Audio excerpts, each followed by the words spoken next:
जी हाँ दोस्तों, आज आपको हम एक सनसनीखेज न्यूज़ बताने जा रहे हैं। ध्यानपूर्वक सुनें। वो रात के सन्नाटे में नहीं, दिन के उजाले में सबको मार डालती थी। उसके निशाने पर उसके दुश्मन नहीं, बल्कि उसके अपने होते थे। वो हर किसी को मौत पर इतना रोती थी कि वो लोगों का दिल दहल जाए। वो कातिल थी अपने पति की, वो कातिल थी अपने सास ससुर की। उसने कत्ल किया था अपने रिश्तेदारों का। वो हत्यारन थी। 2 साल की मासूम बच्ची की ये कहानी है देश की बेहद खूंखार महिला की, जिसने 6 लोगों को मौत के घाट उतार दिया और किसी को पता भी नहीं चला। लेकिन फिर कब्र से निकली लाशों ने बयां की पूरी हकीकत। आइए जानते हैं उस खौफनाक महिला के बारे में।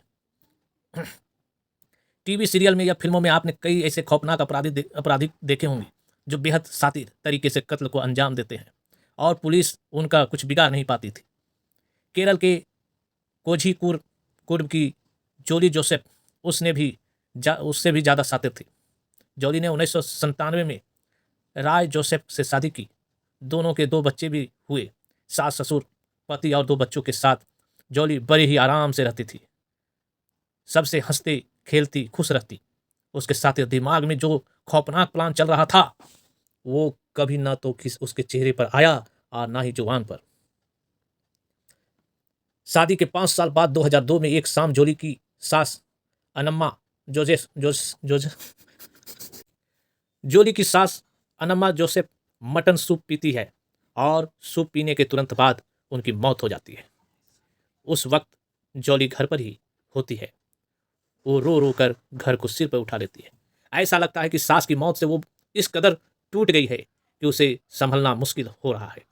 माना जाता है कि जोली की सास की मौत हार्ट अटैक से हुई है। जोली की सास एक रिटायर्ड टीचर थी। वो पूरा घर संभालती थी, लेकिन अब सास की मौत के बाद वो जिम्मेदारी जोली के सिर पर आ गई। कुछ साल सब कुछ ठीक चल रहा था। 2008 में जोली के ससुर को भी अचानक खाना खाने के बाद घबराहट होने लगी। खाने के बाद वो उल्टियाँ करने लगते हैं और फिर उनकी भी मौत हो जाती है। घर में ये दूसरी मौत थी। माना जाता है कि जोली के ससुर को भी हार्ट अटैक आया। उस दिन भी घर में जोली अकेली थी, लेकिन किसी को उस पर शक नहीं हुआ। अब घर में सिर्फ जोली, उसका पति और 2 बच्चे बचे थे। 2011 में जोली के घर में एक संदिग्ध परिस्थितियों में एक और मौत होती है। इस बार नंबर था जोली के पति राय जोसेफ का। राय जोसेफ की लाश उनके बाथरूम में मिलती है। बाथरूम अंदर से लॉक होता है, जबकि राय के मुंह से झाग निकल रहा होता है। राय ने कुछ देर पहले ही कड़ी चावल खाया था। जोसेफ परिवार में संदिग्ध परिस्थितियों में ये तीसरी मौत होती है। इस मौत के बाद रॉय के मामा एम मैथ्यू, जो इनके घर के पास ही रहते थे, रॉय की मौत की पुलिस जांच की बात करते हैं। रॉय जोसेफ का पोस्टमार्टम होता है और सामने आता है हैरान करने वाला सच। पोस्टमार्टम रिपोर्ट में पता चलता है कि रॉय को जहर दिया गया था, लेकिन किसने, ये सवाल का जवाब पुलिस नहीं ढूंढ पाती। 2014 में एक शाम जोली चिल्लाते हुए सबको सूचना देती है कि मैथुन बेहोश हो गए हैं। पड़ोस में रहने वाले लोग उन्हें तुरंत अस्पताल ले जाते हैं, लेकिन तब तक उसकी मौत हो जाती है।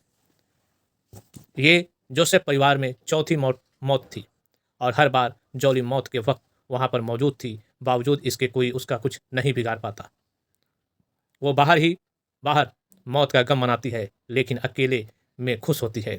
तकरीबन परिवार के सभी सदस्य लोग मारे जा चुके थे। सवाल ये था कि आखिर क्यों जोली सबको मौत दे रही थी। ये सवाल का जवाब तो तब पता चलता है जब ये साफ हो पाता कि कातिल कौन है। परिवार की 5वीं मौत 2014 में ही 2 साल की मासूम बच्ची के रूप में होती है।